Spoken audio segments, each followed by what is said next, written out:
Bonjour et bienvenue sur j'aicompris.com. Alors l'objectif de cette vidéo, c'est de s'entraîner à calculer des longueurs. Ici, on vous demande de calculer la longueur AC.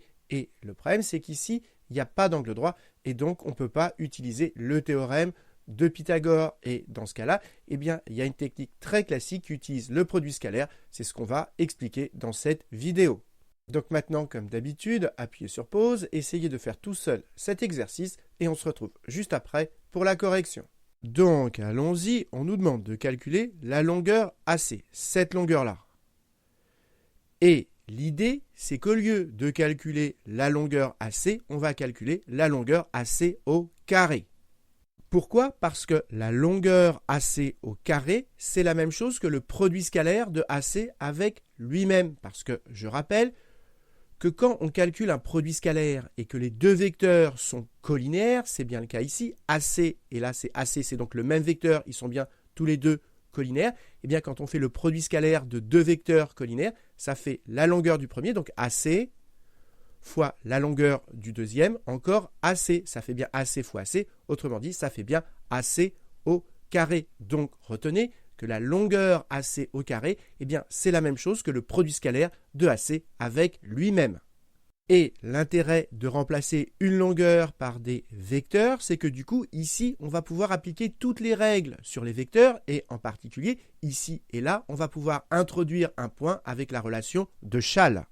Donc, allons-y, pour calculer la longueur AC, donc on va calculer AC carré. Donc j'y vais, AC au carré, c'est donc égal au produit scalaire AC scalaire AC. Et maintenant, le vecteur AC, je vais le décomposer. Le vecteur AC, c'est le vecteur AB plus le vecteur BC. Pourquoi j'utilise le vecteur AB? Parce que je connais sa longueur qui fait 5. Et donc j'écris que le vecteur AC, je le remplace par AB plus BC. C'est la relation de Schall. AB plus BC. Et je fais pareil ici avec le vecteur AC. J'écris à nouveau que c'est AB plus BC. Maintenant, le vecteur BC, ici et là, il ne m'intéresse pas tellement le vecteur BC. Je préfère travailler avec le vecteur AD parce que entre les deux vecteurs AB et AD, je connais l'angle et en plus ici, je connais la longueur. Donc partout, ici et là, je vais remplacer le vecteur BC par le vecteur AD et j'ai le droit puisque ces deux vecteurs, ils sont égaux. On est dans un parallélogramme. Maintenant, je vais tout simplement développer donc le premier avec le premier, AB scalaire AB. Comme c'est le même vecteur, quand vous faites le produit scalaire avec le même vecteur, ça fait la longueur au carré. Donc AB scalaire AB, ça fait la longueur AB au carré. Plus le premier avec le second, ça fait AB scalaire AD. AB scalaire AD. Plus le second avec le premier, AD scalaire AB, AD scalaire AB, et enfin le second avec le second, ça fait AD scalaire AD, comme c'est le même vecteur, toujours pareil, ça fait la longueur au carré, donc ça fait plus la longueur AD au carré. Et vous l'avez sans doute remarqué, ici et là, à chaque fois, on a les mêmes vecteurs, AB et AD, simplement, ils ne sont pas dans le même ordre.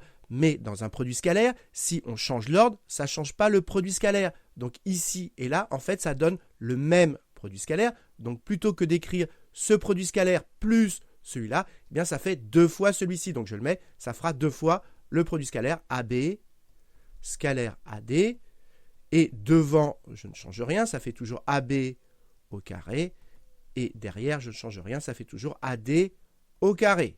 Et maintenant, il n'y a plus qu'à remplacer la longueur AB au carré. La longueur AB, elle vaut 5, donc ça fait 5 au carré, donc ça fait 25. Plus deux fois le produit scalaire AB, AD. Eh bien, le produit scalaire AB, AD, on va utiliser, comme on connaît l'angle, la formule avec le cosinus. Ça fait la longueur du premier vecteur, donc AB, que multiplie la longueur du deuxième vecteur, AD, que multiplie le cosinus de l'angle entre les deux vecteurs, donc le cosinus de 60 degrés.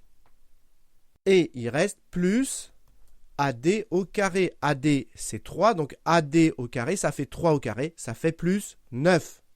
Et maintenant, j'arrange. 25 plus 9, ça fait 34, plus 2 fois la longueur AB, donc 5, fois la longueur AD, 3, fois le cosinus de 60 degrés. Alors, soit vous vous souvenez du cercle trigo, soit vous prenez votre calculatrice et vous faites attention d'être en degrés. Et cos 60 degrés, eh bien, ça fait 1/2. Et maintenant, comme ici et là, on a 2, on peut simplifier par 2. Et donc, ça fait 3 fois 5, 15, plus 34, ça fait 49. Et donc voilà, on a trouvé que la longueur AC au carré vaut 49. Et donc, ça veut dire que AC, c'est la racine de 49. Ça fait 7. La longueur AC, elle vaut 7, ce qui termine cet exercice. Donc voilà, j'espère que vous avez bien compris. Et ce qui est important de retenir, c'est que quand on vous demande de calculer une longueur et que vous n'y arrivez pas directement, par exemple avec Pythagore, eh bien l'idée c'est qu'au lieu d'aller calculer AC, on va calculer AC au carré parce que du coup, on peut faire apparaître un produit scalaire et ensuite on fait une décomposition et ensuite il n'y a plus qu'à développer. Donc voilà, retenez bien cette méthode, elle est très classique et comme d'habitude, si vous avez apprécié cette vidéo, n'hésitez pas à la liker et à vous abonner à la chaîne pour ne pas rater les nouvelles vidéos.